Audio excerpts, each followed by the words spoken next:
এই পৃথিবীর সবচেয়ে সুখী মানুষটাকে, এই পৃথিবীতে যার কোনো দুঃখ কষ্ট কিচ্ছু ছিল না, এই মানুষটাকে ডেকে নিয়ে আসবেন।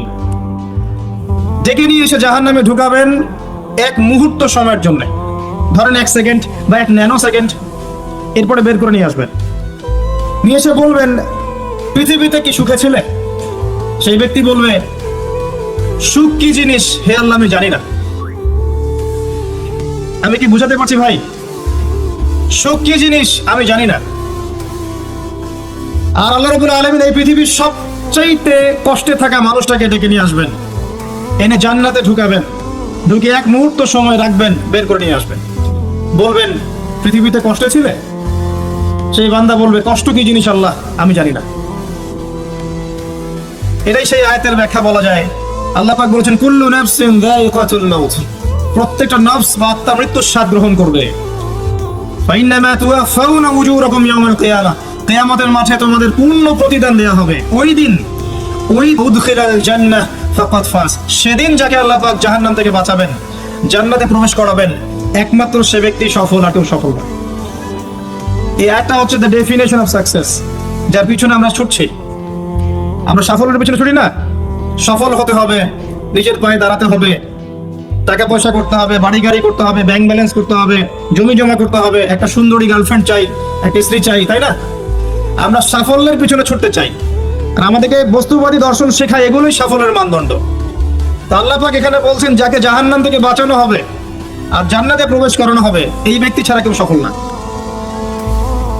পৃথিবীতে আপনি অনেক বড় নেতা হতে পারেন, ইভেন অনেক বড় আলেম হতে পারেন, অনেক বড় পলিটিশিয়ান হতে পারেন, অনেক বড় প্রশাসনের কর্মকর্তা হতে পারেন, অনেক বড় ইকোনমিক্স হতে পারেন, কলামিস্ট হতে পারেন, বুদ্ধিজীবী হতে পারেন, হাফেজ হতে পারেন, হুএভার ইউ আর, যদি কিয়ামতের মাঠে আপনি জান্নাতে যেতে না পারেন, আপনি সফল না। আর পৃথিবীতে যে মানুষ মুদির দোকান করছে, ভ্যান চালাচ্ছে, রিক্সা চালাচ্ছে, বারবার সেলুনে কাজ করে, কৃষক কৃষি কাজ করে, যাদেরকে মানুষ চেনেও না, ঈমান আছে, 5 ওয়াক্ত নামাজ পড়ে, ছেঁড়া কাপড় পরে থাকে, এত মান মর্যাদা নাই, ভাইরাল না, মানুষ চিনে না, গভীর রাতে তাহাজ্জুদ পড়ে, দেখবেন এই ব্যক্তি যদি কিয়ামতের মাঠে জান্নাতে চলে যায়, এই ব্যক্তি আমার চেয়ে সফল, কোনো সন্দেহ নেই। তা আমাদের দৃষ্টিভঙ্গি আগে চেঞ্জ করতে হবে, দুনিয়ামুখী দৃষ্টিভঙ্গি ত্যাগ করতে হবে, পরকালমুখী দৃষ্টিভঙ্গি দরকার। নবী সাল্লাল্লাহু আলাইহি ওয়াসাল্লাম সাহাবায়ে কেরামের ভিতরে এই পরিবর্তন নিয়ে এসেছিলেন, তাদেরকে আল্লাহমুখী করেছেন, আল্লাহমুখী। যখন তারা আল্লাহমুখী হয়ে গেছেন, তখন দুনিয়া তাদের কাছে তুচ্ছ হয়ে গেছে। দুনিয়ার কষ্ট সহ্য করে নিয়েছেন, দুনিয়ার ভোগ বিলাস ত্যাগ করে দিয়েছেন, দুনিয়াকে সর্বোচ্চ প্রাধান্য দেননি, হাজত বা প্রয়োজন মনে করেছেন। দুনিয়ার সব কাজ করেছেন শুধু আল্লাহ সন্তুষ্টির জন্য। এবং আমি অনেক লেকচারে এটাও বলেছি যে আপনি দুনিয়ার প্রতিটা কাজ আল্লাহ সন্তুষ্টির জন্যই করেন, কারো কাছে কিছু পাওয়ার আশায় করেন না। যদি কারো কাছে প্রতিদান পাওয়ার আশায় দুনিয়ার কাজগুলো করেন, আপনি কষ্ট পাবেন। কারো কাছে আশা করেন না, আল্লাহর কাছে আশা করেন প্রতিদান, আপনি কষ্ট পাবেন না ইনশাআল্লাহ। কারণ আল্লাহ ছাড়া প্রকৃত অর্থে আমাদের আপন বলে কেউ নাই। শুধুমাত্র আল্লাহই আপনার আপন, বাকিরা আপনার প্রয়োজন।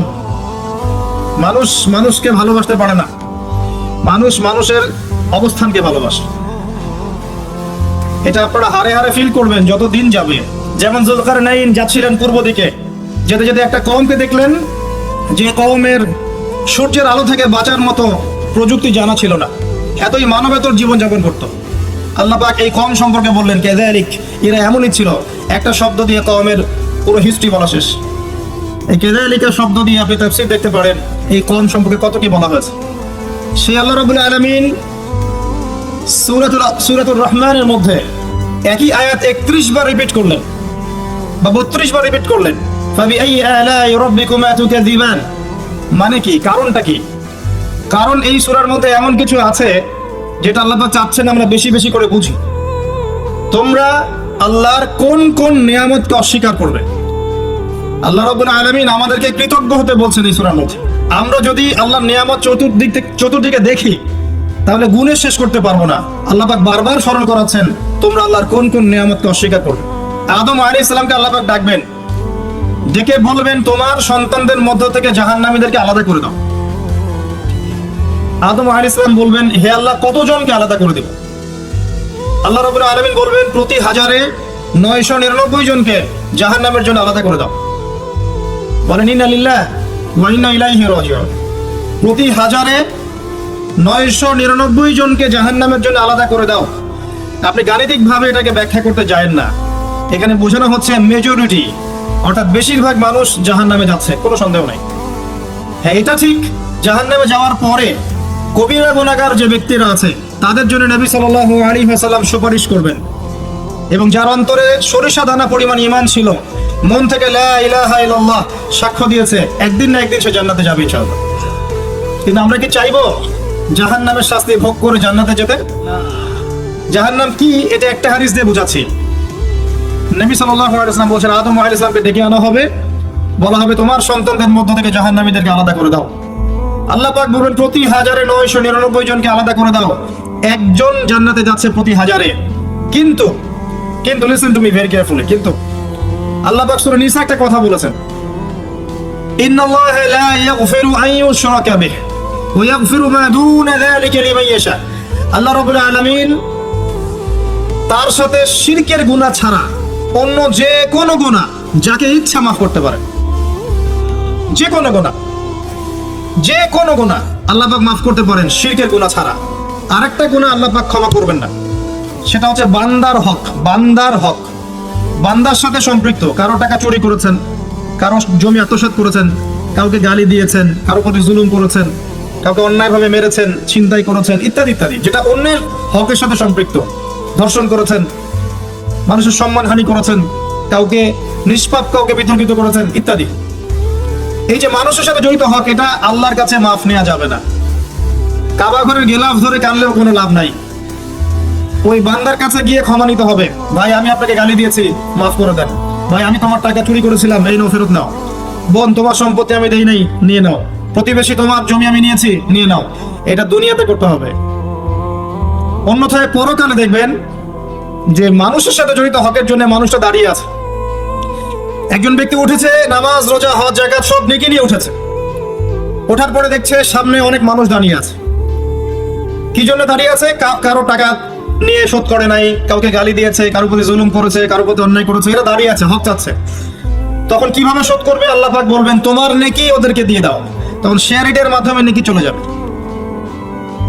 কথা বুঝতে পারছেন? তখন আরো অত্যাধুনিক প্রযুক্তি থাকবে, নেকি কনভার্ট।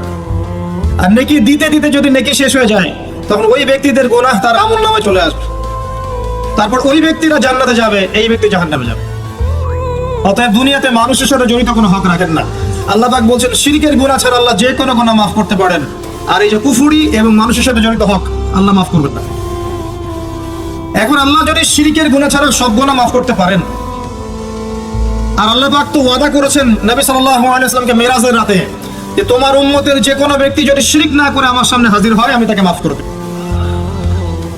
একটা হাদিসে কুদসির মধ্যে এটাও আছে, হে আদম সন্তান, তুমি যদি আসমান এবং জমির সমপরিমাণ গুনাহ নিয়ে আমার সামনে দাঁড়াও, কিন্তু আমার সাথে কাউকে শরীক করনি, তাহলে আমি আল্লাহ তোমার সামনে আসমান জমিন সমান ক্ষমা নিয়ে দাঁড়াবো। আবার নবী সাল্লাল্লাহু আলাইহি ওয়াসাল্লাম সুপারিশ করবেন, যার অন্তরে এক জাররা পরিমাণ ঈমান থাকবে তারা জান্নাতে যাবে। তাহলে কি কারণে হাজারে 999 জন মানুষ জাহান্নামে যাবে? উত্তরটা দেন দেখি। তাদের আমলনামায় কিসের পাপ থাকতে পারে? কিসের? এটা বোঝার জন্য কি পিএইচডি করার দরকার আছে? এই শিরকের পাপের কারণে আল্লাহ রাব্বুল আলামিন বেশিরভাগ মানুষকে জাহান্নামে দিবেন, বলেন নাউযুবিল্লাহ। কিন্তু কারো আমলনামায় যদি শিরকের পাপ না থাকে, শিরক থেকে তওবা করে যে কোনো পাপ নিয়ে সে কবরে যায়, 99% সম্ভাবনা আছে এই মানুষকে আল্লাহ পাক মাফ করে দিবেন। তাহলে আমরা আজকে এতটুকু শিখলাম, প্রথমে সবচেয়ে বেশি কেয়ারফুল থাকতে হবে শিরকের ব্যাপারে, সবচেয়ে বেশি কেয়ারফুল থাকতে হবে শিরকের ব্যাপারে এবং বেদাতের ব্যাপারে। এটা কি জিনিস? বেদাত হচ্ছে এমন জিনিস, মানে আমিলা আমালান লাইসা আলাইহি আমরুনা ফাহুয়া রাদ। নবী সাল্লাল্লাহু আলাইহি ওয়াসাল্লাম বলেছেন, কেউ যদি এমন কোনো কাজ করে ইসলামের মধ্যে যে কাজের পিছনে আমার কোনো দলিল নাই, প্রমাণ নাই, আমার পক্ষ থেকে কোনো আদেশ নাই বা নিষেধ নাই, কোনো হুজ্জত নাই, এটাই বেদাত, প্রত্যাখ্যাত। মানে আপনার প্রতিটা কাজ হতে হবে শুধুমাত্র নবী সাল্লাল্লাহু আলাইহি ওয়াসাল্লামের সুন্নাহ মতো। এই জায়গায় নতুন কোনো পদ্ধতি চালু করলে আপনি বেদাতি হয়ে যাবেন। বেদাতির পরিণতি কি? তার সমস্ত আমলগুলোকে আল্লাহ পাক ধুলো বানিয়ে দেবেন। দলিল সূরা ফুরকান। সবকিছু বলার সময় পাচ্ছি না মাহফিলে। আরো কি? আরো আছে। বুখারী হাদিসে এসেছে নবী সাল্লাল্লাহু আলাইহি ওয়াসাল্লাম হাউজে কাউসারের সামনে দাঁড়িয়ে থাকবেন এবং এই কাউসারের পানি যে একবার পান করবে কিয়ামতের মাঠে সে আর কখনো পিপাসুক্ত হবে না। নবী সাল্লাল্লাহু আলাইহি ওয়াসাল্লাম পানি পান করাবেন উম্মতকে, হঠাৎ পর্দা পড়ে যাবে। আল্লাহ নবী বলবেন ইন্নাহুম মিন্নি, এরা তো আমার উম্মত। পর্দা পড়ে গেল কেন? তাকে জানানো হবে ইন্নাকা লা তাদরি মা আহদাসা বা'দাক, হে নবী আপনি জানেন না আপনার মৃত্যুর পর এরা আপনার শরীয়তের মধ্যে কত বেদাত চালু করেছিল। তো বেদাতীদের সম্পর্কে নবী সাল্লাল্লাহু আলাইহি ওয়াসাল্লাম বলবেন সুহকান সুহকান লিমান গায়্যারা বা'দি, দূর হও যারা আমার দ্বীনের মধ্যে সংযোজন করেছে, দূর হয়ে যাও। নবীজি অভিশাপ দিবেন, নাউযুবিল্লাহ। আরেকটা মারাত্মক বিষয় হচ্ছে বেদাত করতে থাকলে মানুষ তওবা করে না। একজন চোর তওবা করতে পারে, সে জানে এটা খারাপ কাজ। একজন জেনাকারী তওবা করতে পারে, সে জানে এটা খারাপ। একজন পতিতালয়ের মেয়ে তওবা করতে পারে, সে জানে এটা খারাপ। কিন্তু যে ব্যক্তি ইসলামের কাজ করছে ভালো মনে করে, সে মনে করছে এগুলো কল্যাণের কাজ, ভালো কাজ, সে কখনো তওবা করতে চাইবে না।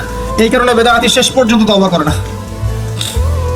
অতএব শিরক আর বেদাতের এই পাপ থেকে দূরে থাকেন। এরপরে আমি সামনে যাই। আরেকটা মেজর জিনিস থেকে আমাদেরকে বেঁচে থাকতে হবে, সেটা হলো হারাম রিজিক। আজকে আমাদের রিজিকের যে সিস্টেমটা আছে এর মধ্যে বেশিরভাগ পরিবারে হারাম রিজিক ঢুকে গেছে, বলে নাউযুবিল্লাহ।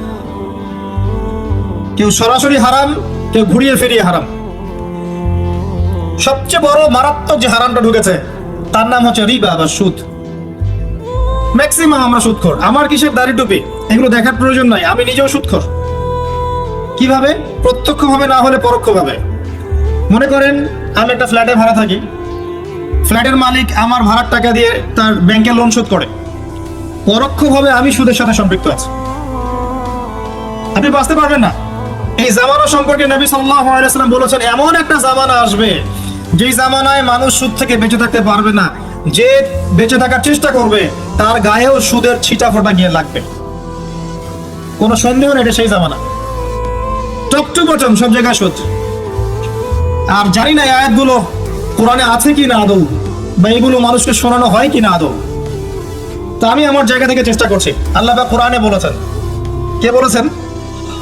আল্লাহ বলেছেন। আমি অনুবাদ করছি, আমি জাস্ট অনুবাদক। সূরা বাকারা 279 থেকে পড়া শুরু করেন। আল্লাহ পাক বলেন ইয়া আইয়ুহাল্লাযীনা আমানু, হে মুমিনগণ, তুমি যদি মুমিন হয়ে থাকো, হে মুমিনগণ, ইত্তাকুল্লাহ, তোমরা আল্লাহকে ভয় করো। ইত্তাকুল্লাহ, তোমরা আল্লাহকে ভয় করো। ইত্তাকুল্লাহ, তোমরা আল্লাহকে ভয় করো। ওয়াদারু মা বাকিয়া মিনার রিবা, সুদের অবশিষ্ট অংশগুলো ছেড়ে দাও। ইন কুনতুম মুমিনিন, যদি প্রকৃত অর্থে মুমিন হয়ে থাকো। ওয়া ইন লাম তাফআলু, আমি আল্লাহ বলছি তোমরা যদি এটা না করো, ফাযরু বিহারবিন মিনাল্লাহি ওয়া রাসূলিহি, তাহলে আল্লাহ এবং তার রাসূলের সাথে যুদ্ধের ঘোষণা শুনে রাখো। গো হেড, এখন রাস্তা আপনার।